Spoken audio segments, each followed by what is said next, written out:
जोहार।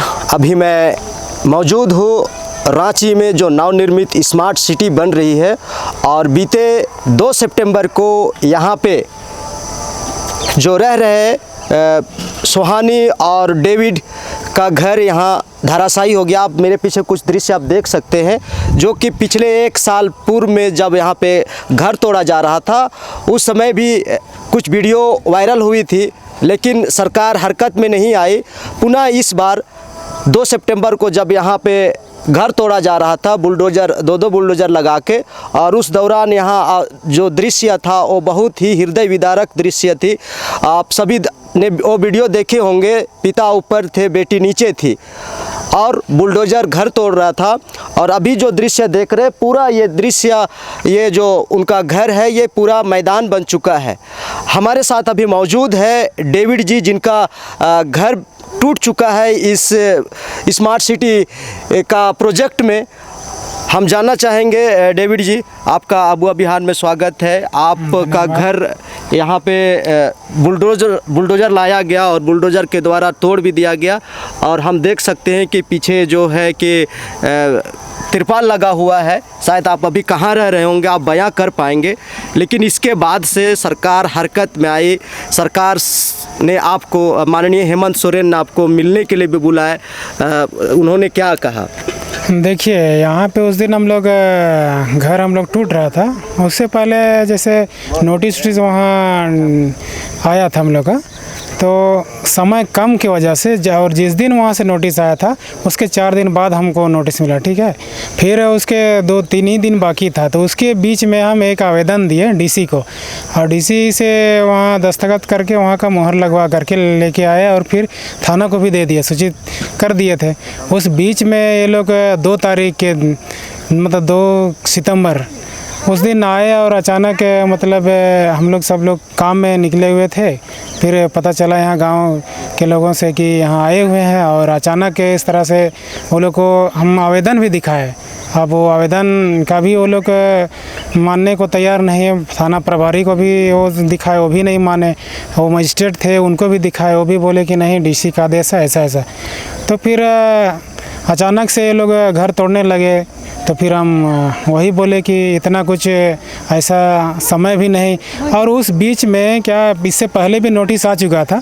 उस समय राजेश खिजरी, विधायक राजेश कच्छप हम लोग के साथ हमेशा रहे, और जब नोटिस आया उस बीच में रोक लगाया उनके द्वारा। और बीच में वो हम लोग के साथ नहीं, मतलब नहीं रहने के कारण कहीं बाहर आप थे, तो उस बीच में हम फ़ोन नहीं कर पाए। और अचानक बहुत ज़्यादा प्रेशर ये लोग बना दिए कि नहीं, घर हटाओ, सामान नहीं तो तोड़ दिया जाएगा, सीट तोड़ दिया जाएगा, इस तरीके से।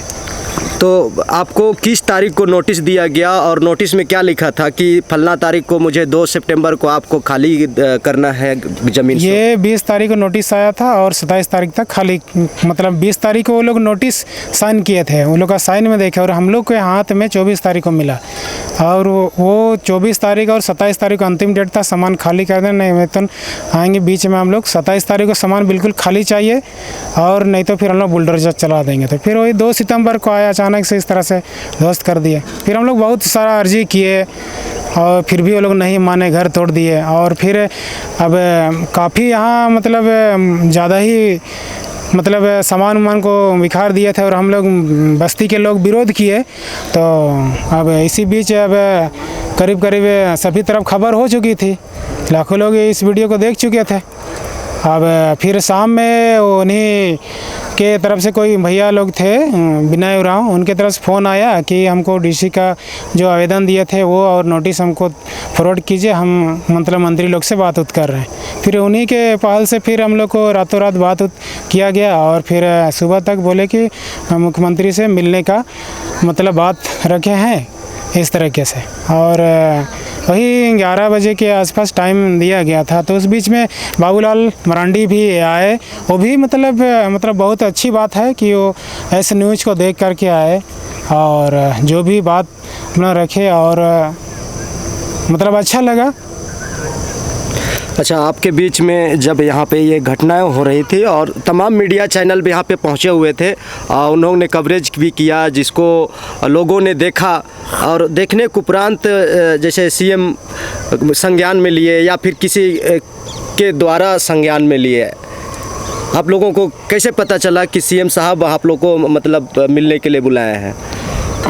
ये पता नहीं, उतना तो हमको जानकारी नहीं है, लेकिन वो कोई भैया थे, अब वो लोग शायद मंत्री के कोई कार्यकर्ता थे होंगे शायद, तो उन्हीं की तरफ से मतलब हमको फ़ोन कॉल आया और फिर बात उत किए, और फिर हम लोग को रातों रात मतलब न्यूज़ दिए कि हम लोग मंत्री से बात उत कर रहे हैं और आप लोग देखते हैं कहाँ तक पहुँचा पाएंगे। फिर सुबह तो मैसेज दिए कि हम लोग इतने टाइम में मतलब चलना है, बात हो चुकी है, मुख्यमंत्री आप लोग से मिलना चाह रहे हैं। तो फिर हम लोग आए, वो लोग और भैया लोग और लेके चले गए।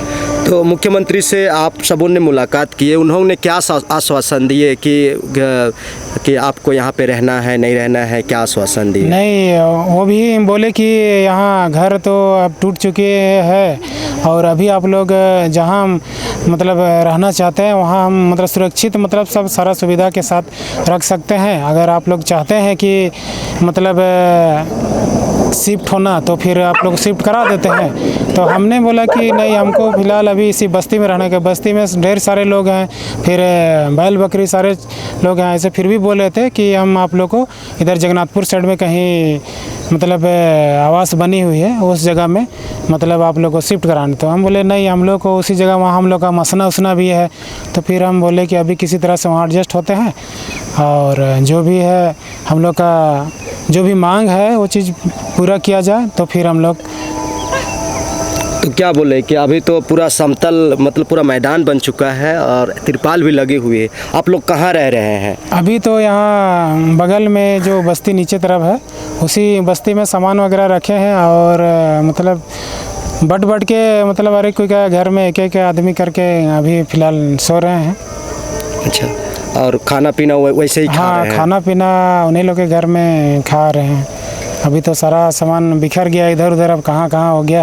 अब आधा सामान तो टूट भी गया है और कुछ सामान रखे हैं। तो फिर जो पड़ोसी लोग हैं एक परिवार की तरह रहे हैं, तो उन्हीं लोग के घर में भी किस तरह से खाना वाना खा रहे हैं। सीएम की तरफ से क्या आश्वासन दिया गया कि कब तक आप लोगों को यहाँ पे रहने के लिए व्यवस्था कर दी जाएगी?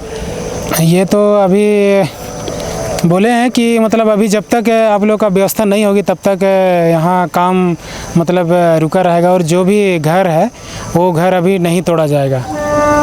आप लोग का सारा व्यवस्था होने के बाद ही वहाँ पे आप लोग जो भी है मतलब आगे का कार्रवाई होगा, और नहीं तो अभी आप लोग का पहले व्यवस्था होगा उसके बाद ही मतलब आगे का देखेंगे, इस तरह से बोले।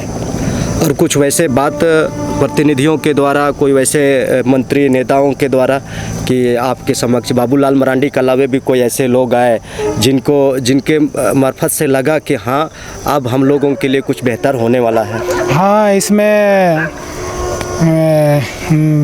विनय उरांव हैं, फिर कलाम भैया हैं, फिर जिला अध्यक्ष रांची जिला अध्यक्ष, वो भैया का नाम नहीं जान रहे हैं। तो उन्हीं लोग के पहल से हम लोग मुख्यमंत्री के पास पहुँचे और जो भी हम लोग का मुख्यमंत्री माननीय हेमंत सोरेन जी हम लोग का बात को सुने और उसको मतलब हम लोग का बात को रखे और माने, इसलिए उसको तहे दिल से धन्यवाद करना चाहेंगे।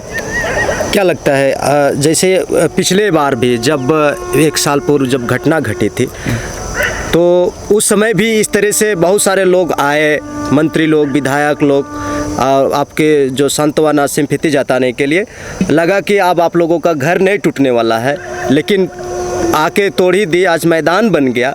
तो क्या लगता है इस बार जो आपको आश्वासन मिला है वो सारा चीज़ पूरा हो पाएगा?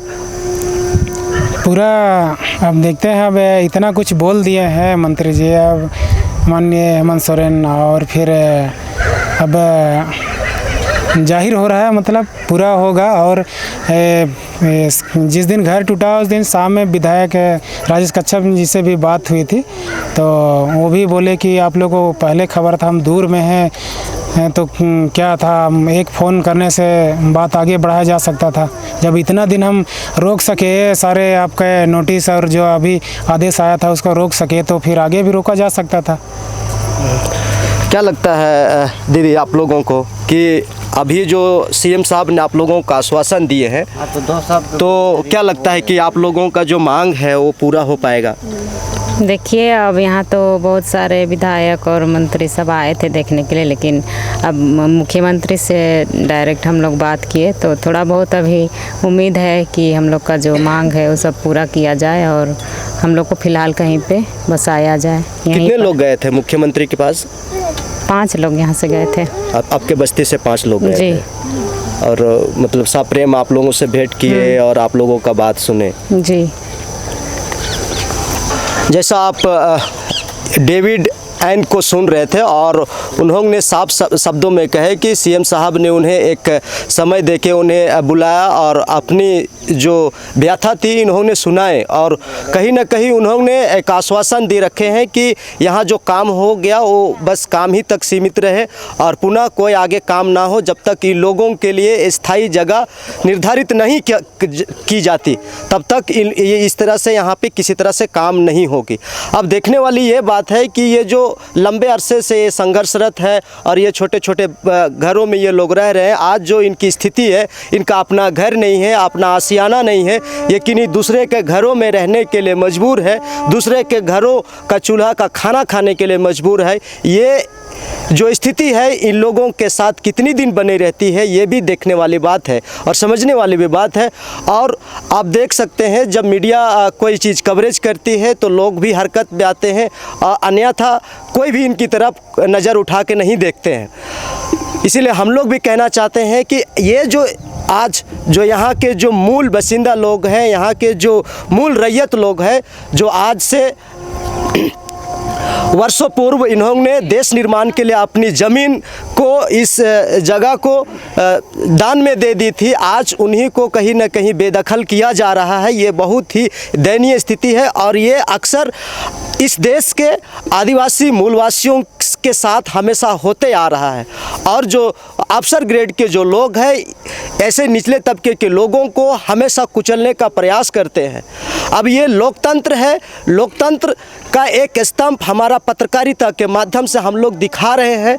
अब ये हमें और इन लोगों को कितना सार्थक और समर्थन देते हैं ये भी देखने और समझने वाली बात है। मेरे सहयोगी संजू के साथ मैं विकास मिंज, अबुआ बिहान का जोहार।